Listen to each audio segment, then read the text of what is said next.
세계 민담 이야기.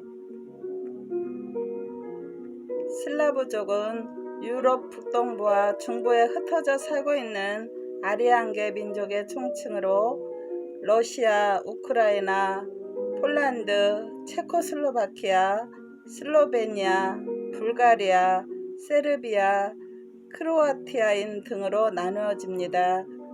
인종으로는 백색 인종에 속하는데 성질이 소박하고 굳세며 인내심이 강한 것이 특색입니다.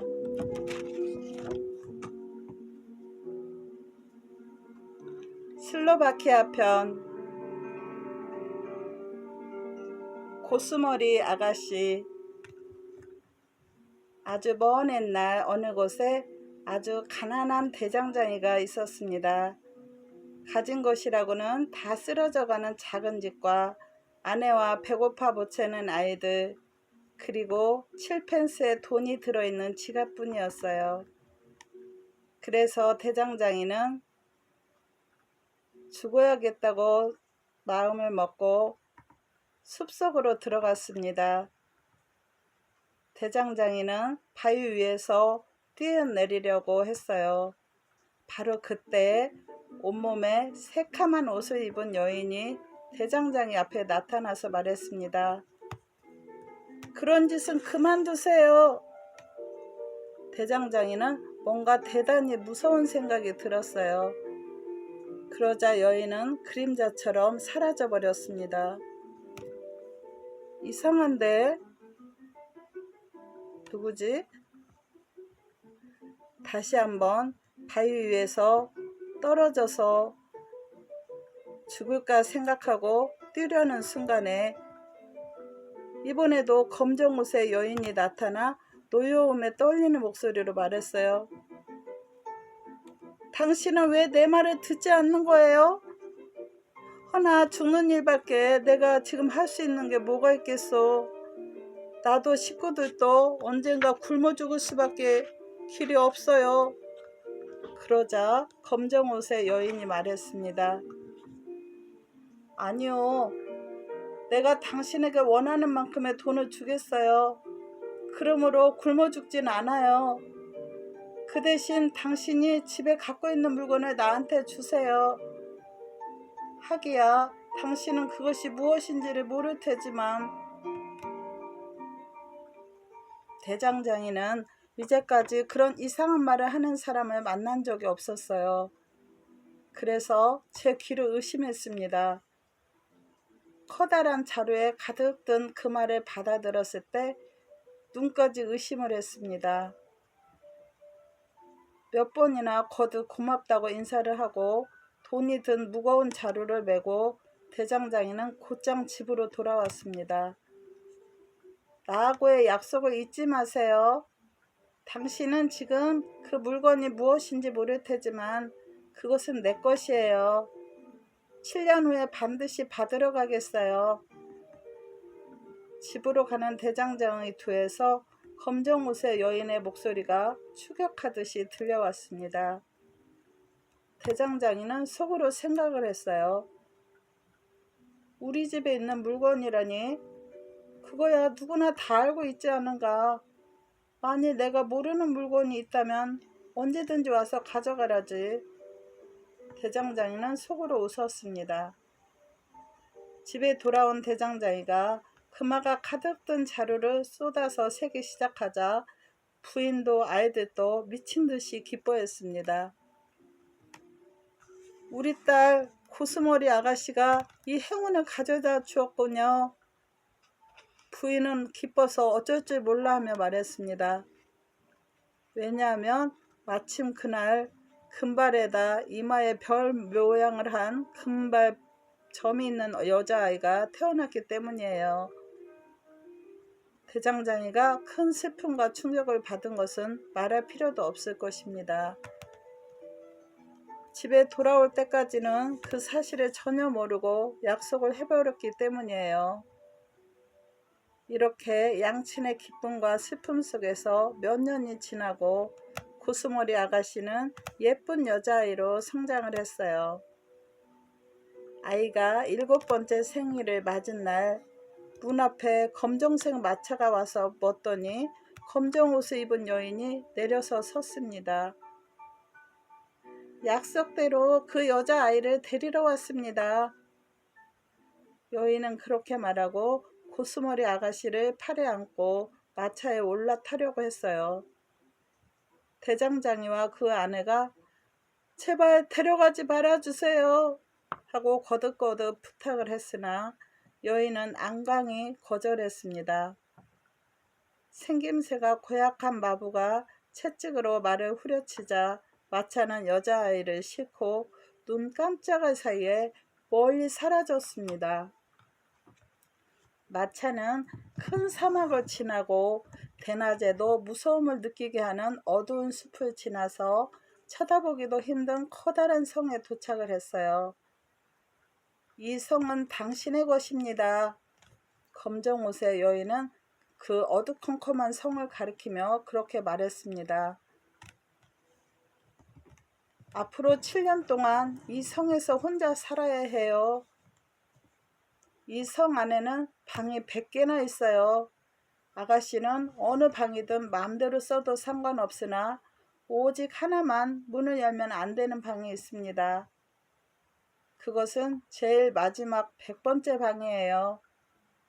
만일 그 방의 문을 열면 아가씨의 신상에 무서운 재앙이 일어날 것이니 잘 기억해 두세요.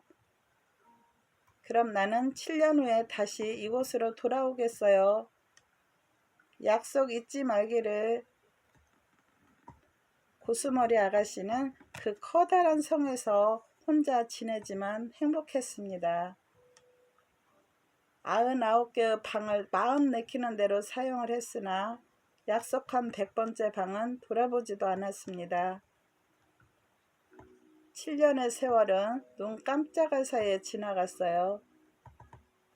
꼭 7년째 되던 날에 검정옷의 여인이 돌아왔습니다. 여인은 들어서자마자 100번째 방에 들어갔었나요? 하고 물었어요. 고스머리 아가씨는 들어가지 않았어요 하고 강하게 고개를 흔들었습니다. 당신은 정말 착하고 귀여운 아가씨로군요. 나는 볼 일이 있어서 지금 떠났다가 7년 후에 다시 돌아옵니다. 그때까지 내가 말한 것을 지켜준다면 아가씨를 세상에서 가장 행복한 사람으로 만들어주겠어요. 그 대신 100번째 방에 들어가면 죽음보다 더한 곤욕을 치르게 될 것입니다. 알았죠? 검정옷의 여인은 다짐을 두듯이 말하고 또 어디론가 가고 말았습니다. 그 7년도 순식간에 지나 검정옷의 여인이 다시 돌아온다는 날이 되었어요. 고스머리 아가씨는 약속을 지킨 상으로 무엇을 받게 될까 하고 조바심을 하며 기다렸습니다. 그때 갑자기 처음 듣는 아름다운 음악이 어디에선가 들려왔어요. 아무도 없는 이 성에서 누가 음악을 연주하고 있는 걸까? 고스머리 아가씨는 그 소리를 따라 빙글빙글 돌며 올라가는 돌계단을 올라갔습니다. 그랬더니 성의 제일 꼭대기인 옥상으로 나왔어요. 더구나 그 음악은 100번째 방에서 들려오는 게 아니겠어요? 고스머리 아가씨는 저도 모르게 그 방의 문을 열었습니다. 한 발짝을 안으로 들어놓은 순간 앗 하고 정신이 들며 온몸에 소름이 쫙 끼쳤어요. 안에는 검은 두건을 머리에 쓴 12명의 사나이가 책상에 둘러앉아 있는데 13번째 사나이만이 선체로 고스머리 아가씨를 노려보고 있지 않겠어요? 넌 도대체 무슨 짓을 한 거냐? 그 사나이가 큰 소리로 물었어요. 목소리가 어찌나 큰지 우레와 같았습니다. 고스머리 아가씨는 무서운 마음이 들어서 가슴이 막 방망이질을 했습니다. 저는 어떻게 하면 좋죠? 아가씨는 작은 소리로 중얼거렸어요. 이 방에서 본 것들을 모두 잊어버리는 거다. 잊어버리지 않는 한 너가 한 짓은 용서받지 못할 것이다. 사나이의 말에 고스머리 아가씨는 방문을 닫고 넋나간 사람처럼 계단을 내려왔습니다. 발이 땅에 닿자마자 검정옷의 여인이 마차에서 내리며 앙칼진 목소리로 물었어요. 100번째 방에서 아가씨는 무엇을 보았지? 여인은 이미 방문을 열어본 사실을 다 알고 있는 것 같았어요. 고스머리 아가씨는 말없이 고개를 가로저었습니다. 좋아, 말을 하지 않겠다면 그 누구와도 말을 못하게 해주겠어. 나하고만은 놔두고. 결국 고스머리 아가씨는 검정옷의 여인에 의해 말 못하는 벙어리가 된 채 성에서 쫓겨나고 말았습니다. 불쌍한 고스머리 아가씨는 슬퍼서 줄곧 울었어요. 울다 지쳐서 풀밭에 쓰러졌는데 어느새 깊은 잠이 들었습니다. 시간이 얼마나 지났을까요? 이 나라의 젊은 왕이 사냥을 하며 지나가다가 풀밭 위에서 잠이 든 예쁜 아가씨를 발견했어요. 너무나 아름답고 귀여운 고스머리 아가씨의 모습을 본 왕은 첫눈에 반하여 아가씨가 말 못하는 벙어리라는 것은 염두에도 두지 않았습니다. 왕은 고스머리 아가씨를 대궐로 데려가다가 며칠 후에 결혼식을 올렸습니다. 아가씨는 이 나라의 왕비가 된 것이에요. 왕비는 더없이 행복했습니다. 1년이 지날 무렵에 사내 아이도 태어나 온 대궐 안이 귀여운 왕자님의 탄생으로 기쁨에 넘쳤습니다. 이 아기도 왕비를 닮아서 머리카락은 금발이고 이마에는 금빛 별 모양의 점이 있었어요. 그런데 왕자가 만 1살이 되는 생일날 모두들 잠이 든 한밤중에 저 무서운 검정옷의 여인이 왕비 앞에 나타났습니다. 검정옷의 여인이 어른같이 싸늘한 목소리로 말을 했어요. 100번째 방에서 당신이 무엇을 보았는지 말해봐요. 말하지 않으면 당신 아기를 죽여버릴 테니까. 불쌍한 왕비는 두려워서 떨었습니다. 그러나 검은 두건의 사나이가 말한 것을 지키려고 입을 다물고 고개를 저었습니다. 그러자 여인은 바람같이 달려들어서 아기를 가로채더니 죽였습니다.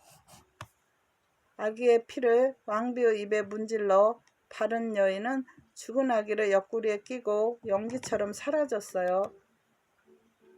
이튿날 아침 왕비의 입이 피로 물들어 있는 것을 본 대궐 사람들은 왕비가 아기를 잡아먹은 게 아닌가 하고 수군거렸습니다.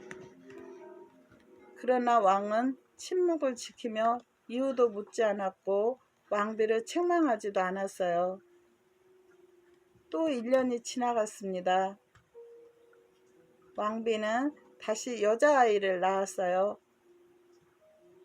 이 아기도 왕비를 닮아서 금빛 머리카락에 이마에는 별 모양의 금빛 점이 있었어요. 대궐 사람들은 모두 새 아기의 탄생을 기뻐했지만 한편으로는 지난번처럼 왕비가 아기를 잡아먹지는 않을까 하고 두려워했습니다. 왕 역시 같은 생각을 했어요. 그래서 힘센 병사들을 왕비의 방 주위에 배치했습니다. 하지만 그런 일들이 무슨 소용이 있었겠어요? 마침내 어느 날 밤에 또 검정 옷의 여인이 나타났어요. 여인이 차디찬 목소리로 왕비에게 말했습니다. 100번째 방에서 무엇을 보았는지 말해봐요. 말하지 않으면 이 아기도 죽여버릴 테니까. 말 못하는 왕비는 구해달라고 소리칠 수도 없었습니다. 오직 슬픈 듯이 아기를 끌어안고 말없이 고개를 가로저었을 뿐이에요. 검은 옷의 여인은 강제로 아기를 빼앗아 죽이고 그 피를 왕비의 입에 발랐습니다. 그런 다음 싸늘하게 식은 아기를 껴안고 연기처럼 사라졌어요. 다음날 아침 온 대궐은 아기가 잡아먹힌 이야기로 큰 소동이 일어났습니다. 마침내 왕도 화를 내며 무서운 짓을 한 왕비를 화형에 처하도록 명령을 했어요. 왕비는 슬퍼서 울고 또 울었습니다. 그러나 누구 한 사람 왕비를 동정하지 않았어요. 병사들이 왕비를 성 밖으로 끌어냈을 때 또 검은 마차에 탄 검은 옷의 여인이 안개처럼 나타났습니다. 자, 이것이 마지막 기회다. 100번째 방에서 내가 무엇을 보았는지 말해라. 말하지 않으면 너를 진짜로 불에 태워 죽여버릴 거야. 검정옷의 여인은 쇳소리로 외쳤습니다. 그런데도 왕비는 말없이 고개를 흔들 뿐이었어요. 사형 집행인이 왕비를 높은 나무 기둥에 매달고 그 밑에 쌓아 올린 나무에 불을 붙였습니다. 불길이 뱀의 혓바닥처럼 날름거리며 왕비의 발을 핥으려고 했어요. 바로 그때 검정옷의 여인의 옷이 벼랑간 흰 옷으로 변하면서 불을 꺼라 빨리 하고 소리쳤습니다. 갑작스러운 그 목소리에 모두들 깜짝 놀랐으나 병사들이 황급히 물을 끼얹어 불을 껐습니다. 그것을 본 흰 옷의 여인은 마차 있는 데로 가서 이미 죽었을 터인 두 아기를 가슴에 안고 돌아왔습니다. 여인이 아기들을 왕비에게 되돌려주며 말했어요. 당신이 강한 의지로 말하지 않은 것이 무서운 마법에 걸린 나와 당신을 구했습니다. 그런 다음 흰 옷의 여인은 마차를 타고 어디론가 사라졌어요. 왕은 처음부터 끝까지 이 광경을 보고 있었는데 갑자기 입을 연 왕비로부터 이제까지 있었던 이야기를 듣고 너무나 이상한 사건에 자기의 귀와 눈을 의심하였습니다. 그 후 두 사람은 대궐로 돌아가서 오래도록 행복하게 살았습니다. 이윽고 나이든 대장장이와 그 아내도 대궐로 와서 모두들 함께 살았다고 합니다.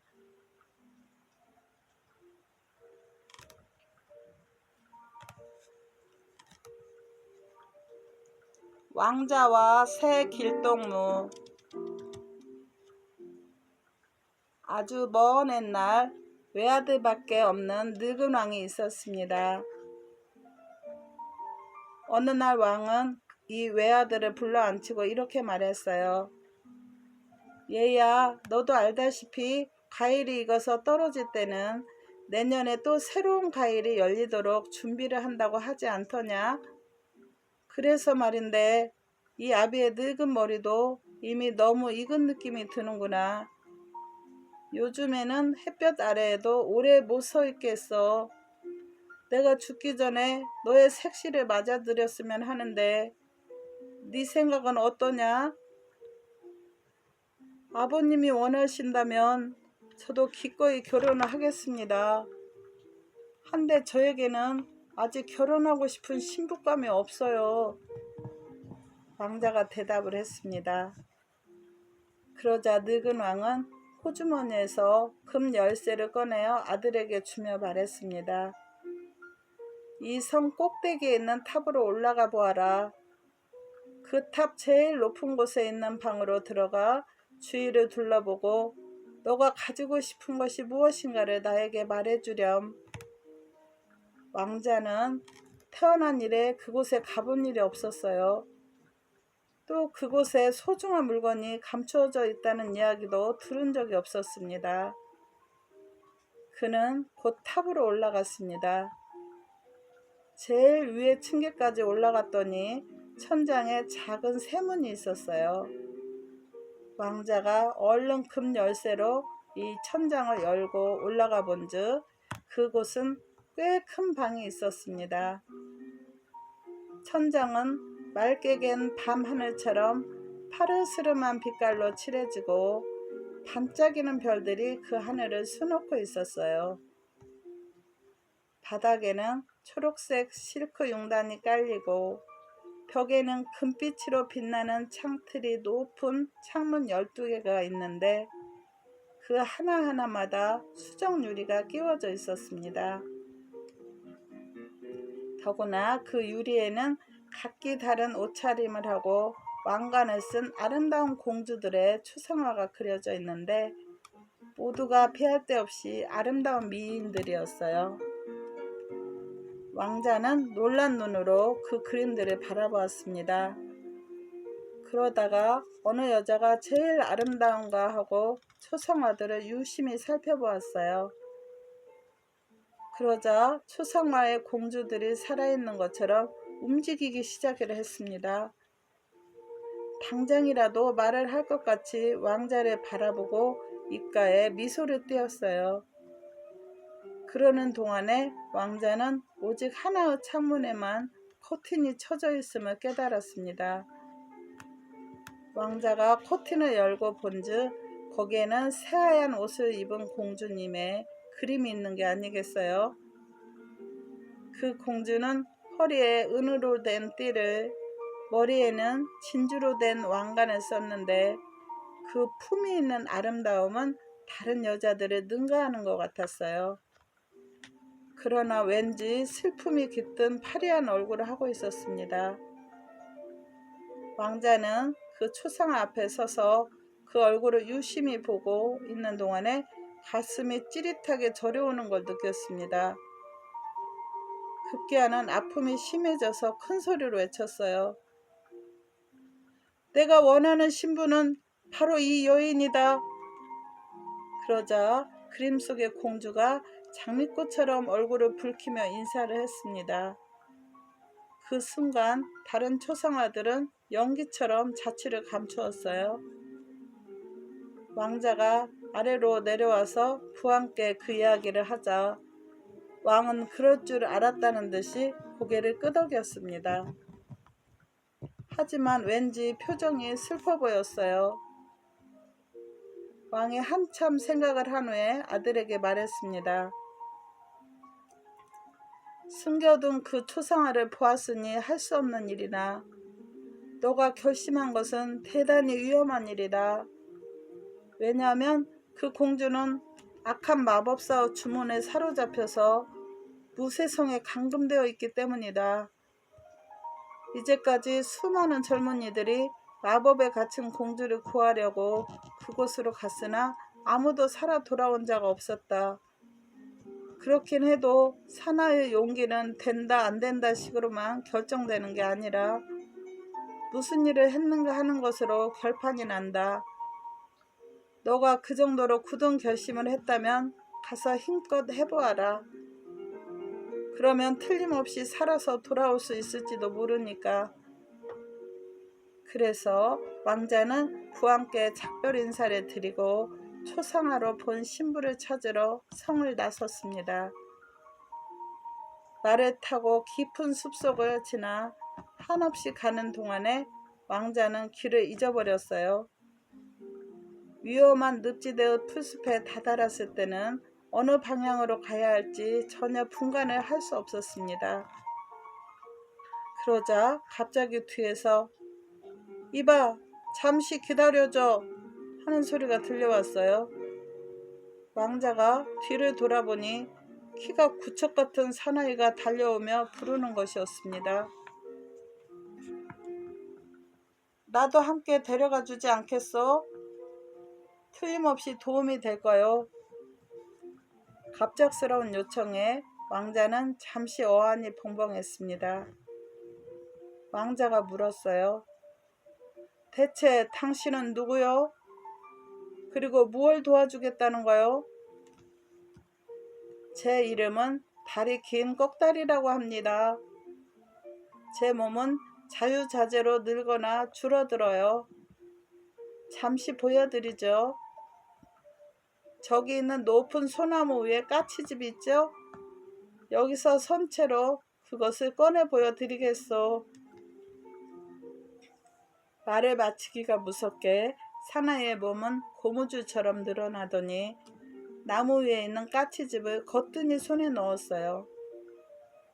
그리고는 다시 눈 깜짝할 사이에 키를 줄여 보통 사람이 되었습니다. 대단한데? 하지만 까치집은 나에게 소용이 없소. 만일 당신이 할 수 있다면 나를 이 숲 밖으로 나가게 해주시오. 그것 좀 쉬운 일이죠. 다리 긴 꺽다리는 싱글싱글 웃더니 순식간에 몸을 느리기 시작했습니다. 몸은 그 주위에서 제일 높은 소나무에 3곱 이상이나 늘어났어요. 꺽다리가 주위를 둘러보고 밑에 있는 왕자에게 말했습니다. 자, 여기서는 지름길이 한눈에 보이는군요. 제 뒤를 따라오십시오. 꺽다리는 본래의 몸으로 돌아와 왕자의 말고삐를 잡고 걷기 시작을 했습니다. 얼마 후에 두 사람은 숲속에서 빠져나왔어요. 숲을 나오자 두 사람 앞에는 큰 초원이 펼쳐지고 저 멀리 잿빛 벼랑이 벽처럼 솟은 산이 보였습니다. 산 위에는 수많은 나무들이 우거져 있었어요. 꺽다리가 갑자기 대초원 저쪽을 가리키며 말했습니다. 보십시오. 저곳에 내 동무가 있습니다. 저 사나이도 함께 데리고 가는 게 좋겠어요. 틀림없이 도움이 될 것입니다. 그렇다면 그 사나이를 불러서 나한테 소개해 주지 않겠소? 왕자가 말했습니다. 꺽다리는 눈을 가늘게 뜨고 거리를 재어보더니 여기서 부르기에는 좀 멀군요. 제가 잠시 다녀오죠. 하고 대답했어요. 꺽다리가 몸을 느리기 시작하더니 삽시간에 목이 구름 위로 솟았습니다. 그는 뚜벅뚜벅 몇 발짝을 옮긴 다음 그 동물을 손으로 집어서 어깨에 태우고 왕자 앞에 돌아왔어요. 그 친구는 배가 거대한 몸집이 술통만한 우람한 사나이였어요. 왕자가 그에게 물었습니다. 당신 이름은 무엇이오? 그리고 무슨 일을 할 수 있어? 제 이름은 맥주통 뚱보시다. 저는 몸을 얼마든지 부풀릴 수 있지요. 오호, 그래요? 그것 좀 구경할 수 없을까요? 좋습니다. 꼭 보시겠다면 제 옆에서 떠나 저 숲속 있는 데로 가 계십시오. 말이 떨어지기가 무섭게 맥주통 뚱보의 몸은 축구공처럼 불어나기 시작했어요. 왕자와 꺽다리가 숲속에 도착했을 때 뚱보의 배가 에드벌룬처럼 커져서 풀밭 위를 떼굴떼굴 무서운 속도로 굴러가는 참이었습니다. 야, 대단한데 배가 다른 박질을 하다니 나는 여태 당신과 같은 사람은 처음 보았어. 우리와 함께 가주겠어? 뚱보는 왕자의 부탁을 선선히 들어주었습니다. 세 사람은 함께 길을 걷기 시작했어요. 하늘로 치솟은 잿빛 벼랑 근처까지 오자 두 눈에 안대를 감은 사나이를 만났습니다. 야, 이런 곳에서 또 동물을 만나다니? 꺽다리가 기쁨의 환성을 올렸습니다. 저 친구도 우리와 함께 가는 게 좋겠습니다. 크게 도움이 될 사람이거든요. 그래요? 당신은 이름이 뭐예요? 왜 눈에 안대를 하고 있어? 왕자가 세 번째로 나타난 이상한 사나이에게 물었어요. 남들은 나에게 애꾸눈이 천리안이라고 부릅니다. 두 눈으로는 먼 곳을 보지 못해요. 오히려 안대로 한쪽 눈을 가려야 먼 곳을 볼 수 있고 사물의 속까지 꿰뚫어 볼 수 있단 말이에다. 그리고 마음만 먹으면 눈으로 보는 것을 산산조각으로 부셔버릴 수도 있죠. 애꾸눈이 천리안은 안대를 벗고 돌아서더니 치솟은 잿빛 벼랑을 향해 타오르는 듯한 눈빛을 쏘았습니다. 그러자 우지직 하는 소리와 함께 벼랑이 갈라지며 순식간에 커다란 구멍이 뚫렸습니다. 바위가 부서져서 생긴 모래 속에 반짝이는 물건이 있는데 천리안이 그것을 주어 왕자에게 바쳤습니다. 그것은 진짜 금이었어요. 아, 정말 대단하오. 그런 날카로운 눈이라면 무쇠성이 얼마나 먼 곳에 있는가도 알아낼 수 있을 것이고 지금 그곳에서 무슨 일이 일어나고 있는지도 알 것 아니오? 왕자는 감탄하듯이 말했어요. 알고 말고요. 그곳으로 가려면 보통 1년하고 하루가 걸립니다. 그러나 왕자님 혼자서는 그 성에 못 가시죠. 우리가 도와드린다면 오늘 저녁까지 도착할 수 있지만 무쇠성에서는 지금 우리를 위해 저녁 식사를 준비하고 있는 중입니다. 왕자는 근심스러운 표정으로 물었어요. 내 사랑하는 신부는 무엇을 하고 있어? 마법사가 탑 꼭대기에 있는 무쇠 감옥에 가두었습니다. 천리안이 대답을 했어요. 새 길동무는 어떻게든 왕자가 그 사랑하는 신부와 결혼할 수 있도록 도와주자고 약속을 했습니다. 그리하여 잿빛 벼랑에 천리안이 뚫은 구멍으로 빠져나가 산을 넘고 들을 건너서 왕자와 함께 달려갔습니다. 그 덕분에 해가 질 무렵에 왕자는 무쇠성 앞에 다다를 수 있었어요. 네 사람이 해자에 걸린 구름다리를 건너 성 안으로 들어갔을 때 해가 서산에 지고 말았습니다. 그러자 구름다리가 요란한 소리를 내며 끌어올려지고 성문이 뒤에서 쾅 하고 닫혔어요. 순간 왕자와 세 사람의 길통무는 자기들이 무쇠성 안에 갇힌 것을 알았습니다. 그럼에도 4명의 용사는 조금도 두려워하지 않고 앞마당을 지나서 성 한가운데로 걸어갔습니다. 일행은 앞마당과 현관에서 좋은 옷을 입은 귀족과 하인들을 보았으나 그 사람들은 조금도 움직이지 않았어요. 이상한데 하고 자세히 본즉 모두들 돌이 되어 있는 게 아니겠어요? 일행이 수많은 방을 지나 커다란 안채에 와보니 방의 중앙에 훌륭한 식탁이 놓여 있고 그 위에 4사람 몫의 음식이 차려져 있었어요. 불이 대낮같이 켜진 식탁 앞에 앉아 잠시 기다렸으나 아무도 나타나지 않았습니다. 일행은 하는 수 없이 준비된 요리를 깨끗이 먹어치우고 누워서 쉴 데가 없나 하고 주위를 둘러보았어요. 그때 방문이 열리며 길다란 검정옷을 입은 마법사가 들어왔어요. 마법사는 민대머리에 허리가 구부정한 늙은이였습니다. 허리까지 닿는 잿빛 수염을 기르고 무쇠로 만든 3개의 허리띠를 띠고 있었어요. 더구나 그 손에는 왕자가 초상화로 본 것과 똑같이 슬픈 얼굴을 한 눈이 부실 만큼 아름다운 여인의 손목이 잡혀있는 게 아니겠어요? 왕자는 그 여인을 금방 알아보았습니다. 그리하여 달려가서 말을 걸려고 했으나 마법사가 바람같이 2사람 사이에 끼어들면서 쉰 목소리로 말했습니다. 안 돼!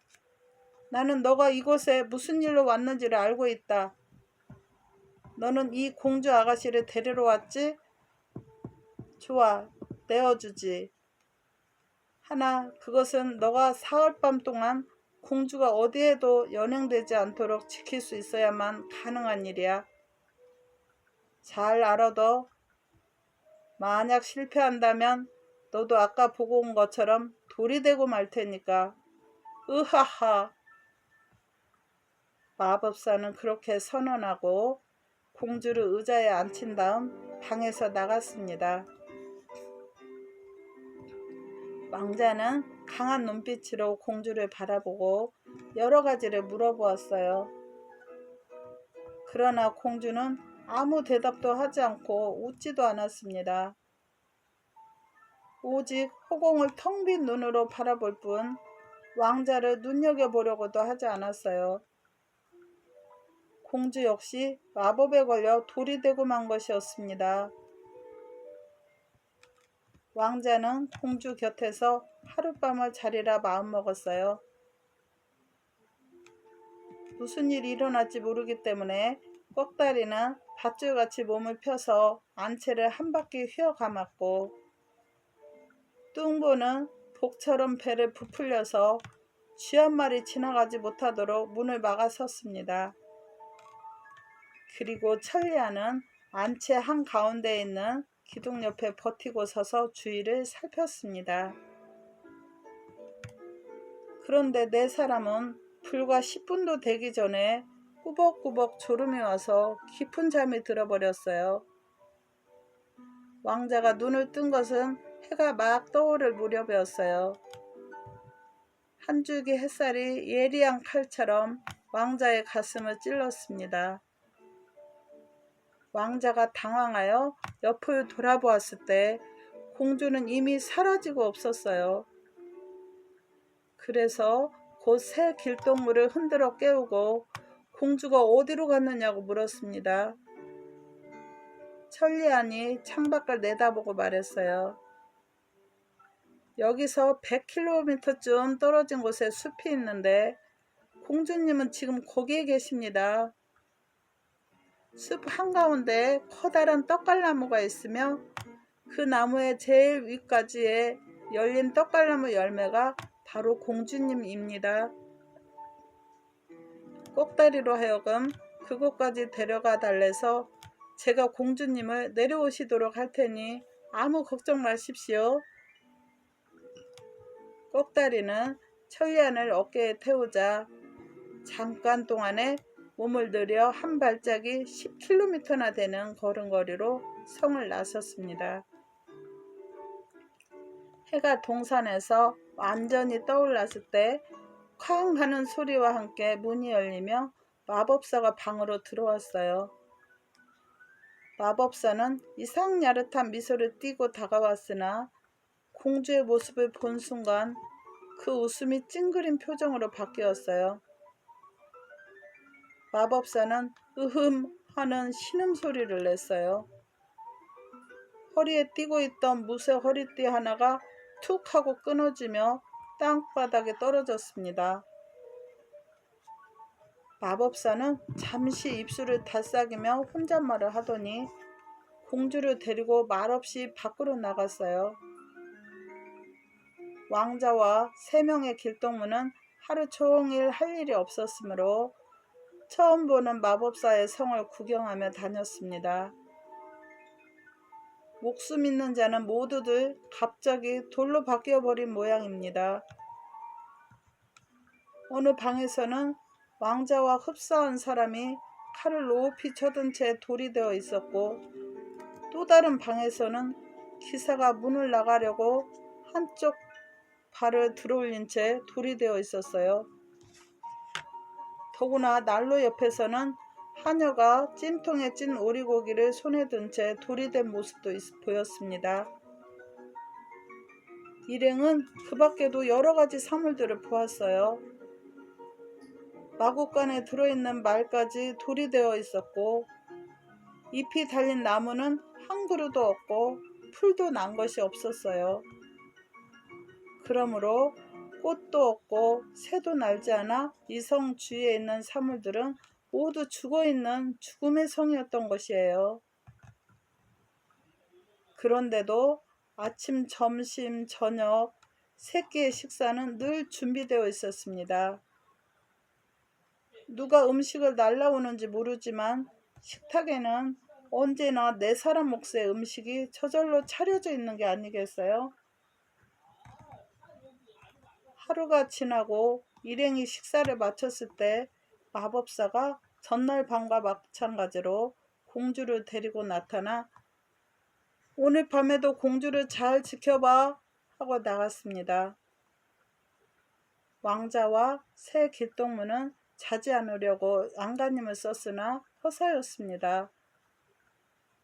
또 깊은 잠이 들었던 것이에요. 왕자가 아침 햇살을 보고 아뿔싸하고 외쳤을 때 이미 공주의 모습이 안개처럼 사라진 뒤였습니다. 왕자는 허겁지겁 천리안을 흔들어 깨웠어요. 천리안이 창밖을 내다보고 말했습니다. 걱정하지 마십시오. 공주님이 보입니다. 여기서 200km쯤 떨어진 곳에 커다란 산이 있고 그 산 속에 단단한 바위가 있습니다. 그 바위 옆에 눈부신 보성이 한 덩어리 있는데 그것이 바로 공주님이에요. 꼭다리가 나를 그곳으로 데려가면 문제없이 모시고 돌아오겠습니다. 꼭다리는 얼른 천리안을 어깨에 태우자 몸을 느려 한 발짝에 20km의 걸음거리로 달려갔습니다. 산에 다다른 천리안이 그 커다란 바위를 노려보자 순식간에 바위가 부서지며 반짝이는 보석만 남았어요. 그것을 갖고 돌아와 왕자 앞에 내려놓으니 보석은 대번에 공주의 모습으로 바뀌었습니다. 이윽고 마법사가 들어와서 그 광경을 보았어요. 마법사의 얼굴은 분노로 무섭게 일그러지며 눈이 새빨갛게 충혈되었습니다. 동시에 두 번째 뭇의 허리띠가 끊어져서 땅바닥에 떨어졌어요. 마법사는 이번에도 입속으로 뭔가 중얼거리며 공주를 데리고 자취를 감추었습니다. 다음 날은 순식간에 하루가 지나갔어요. 저녁 식사를 마치고 또 마법사가 공주를 데리고 나타났습니다. 마법사가 왕자를 노려보며 말했어요. 오늘이 마지막 밤이야. 공주를 잘 지켜. 마법사가 나간 다음 네 사람은 의자에 앉지도 않고 방 안을 빙빙 돌면서 버텼습니다. 오늘이 마지막 밤이라 무슨 일이 있더라도 자지 않고 지키리라 마음먹었습니다. 그러나 아무리 애를 써도 소용이 없었어요. 눈꺼풀이 내려앉아 힘없이 골아떨어지고 만 것입니다. 새벽에 눈을 뜬 왕자는 또 천리안을 흔들어 깨웠고 천리안은 창밖을 여기저기 둘러본 후에 큰 소리로 외쳤습니다. 공주님을 발견했어요. 이번에는 꽤 먼 곳에 계십니다. 여기서 300km나 떨어진 흑해흑 제일 깊은 바닷속에 금빛으로 빛나는 가락지를 벤 새조개가 있는데 그 가락지가 바로 공주님입니다. 조금도 염려하실 것 없어요. 제가 가서 모셔올 테니까요. 이번에는 뚱보의 도움이 필요한걸. 그래서 꼭다리는 양 어깨에 천리안과 뚱보를 태우고 한 발짝에 30km나 되는 큰 걸음으로 걷기 시작했어요. 천리안의 안내로 새조개가 있는 바다 한가운데까지 온 꼭다리가 두 다리를 꽉 버티고 손을 길게 뻗었으나 얼마나 깊은지 바다 밑에 닿지를 않았어요. 잠깐 기다려. 내가 거들지. 뚱보가 말하고 엎드리더니 바닷물을 반 이상이나 마셔버렸습니다. 물이 반으로 줄어들자 꼭다리의 손이 겨우 바다 밑에 닿았습니다. 꼭다리는 새 조개에서 금가락지를 떼어낸 다음 두 동물을 다시 어깨에 태우고 성으로 돌아오려 했습니다. 그러나 흑해의 물을 반이나 들어마신 뚱보 배 때문에 쉽지가 않았어요. 그리하여 꺽다리는 커다란 골짜기에서 뚱보를 내려놓고 마신 물을 다 토하라고 말했습니다. 그 덕분에 골짜기에 홍수가 일어났고 그 자리에 큰 호수가 생겨났습니다. 한편 무쇠성에서 기다리고 있던 왕자는 새 용사가 돌아오는 시간이 전보다 늦기에 조바심을 했어요. 그때 문이 쾅 하고 열리며 마법사가 들어왔습니다. 마법사는 방 안에 공주가 없는 것을 보자 음흉하게 웃으면서 왕자 곁으로 바싹 다가섰습니다. 왕자를 돌로 만들려고 마법사가 입을 연 순간 찰싹하는 소리와 함께 창문으로 가락지가 날아들어와 방바닥에 떨어졌습니다. 공주가 바로 거기에 서 있는 게 아니겠어요?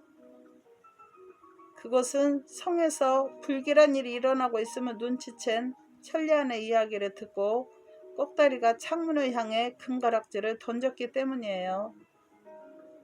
마법사는 무섭게 얼굴을 찡그리고 알아들을 수 없는 소리로 화를 냈습니다.